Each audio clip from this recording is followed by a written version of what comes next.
El queratocono es una enfermedad de la córnea que se caracteriza por encurvamiento y adelgazamiento de la porción central.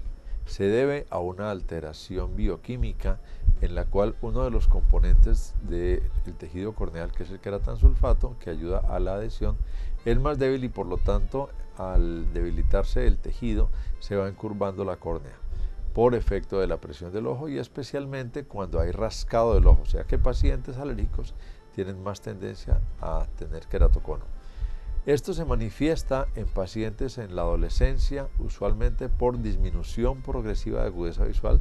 Son niños o adolescentes que tienen que estar cambiando de gafas con mucha frecuencia, con más de lo normal, y esto debe ser un signo de alerta. Ahora, ¿cómo se diagnostica el queratocono? Se diagnostica mediante un examen clínico que lo debe hacer el oftalmólogo y se realiza un estudio de topografía corneal, que es un estudio de curvaturas que nos va a permitir evaluar tanto curvaturas como espesores de la superficie anterior y la superficie posterior de la córnea.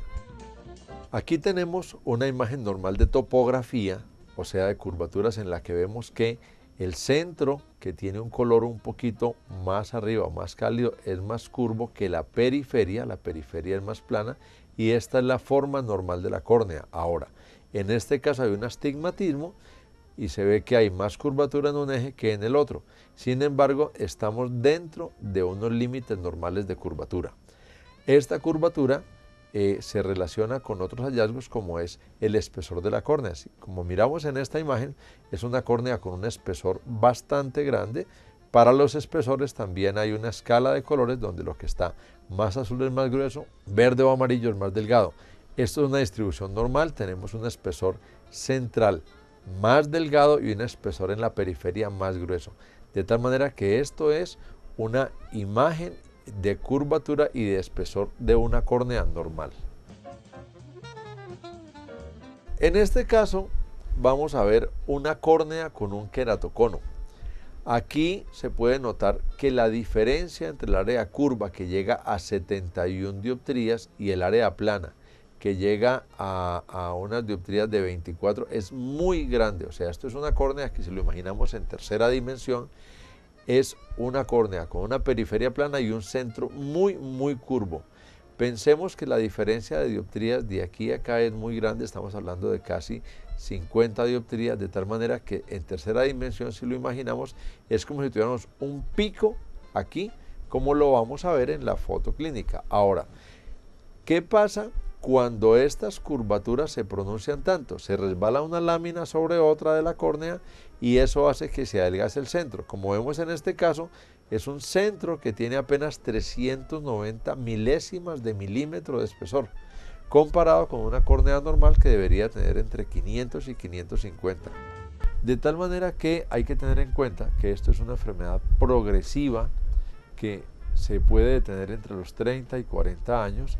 En algunos casos se puede detener antes. Sin embargo, lo único que nos va a dar una certeza de que esta enfermedad ya es una enfermedad que se detuvo es el seguimiento con topografías. Ahora, ¿qué hacemos con los pacientes cuando están con la enfermedad progresando? En pacientes jóvenes existe un tratamiento que es el entrecruzamiento corneal. Nos va a permitir fortalecer la córnea para que no siga desarrollándose el cono y endurecer la córnea para mantener la curvatura que tenga el paciente en ese momento. Ahora, en casos más avanzados, se puede realizar implante de segmentos o anillos intraestromales para modificar las curvaturas, de tal manera que el paciente pueda mejorar su visión con gafas o lentes de contacto. En todos los casos de queratocono, el lente de contacto siempre es la primera herramienta para mejorar la visión.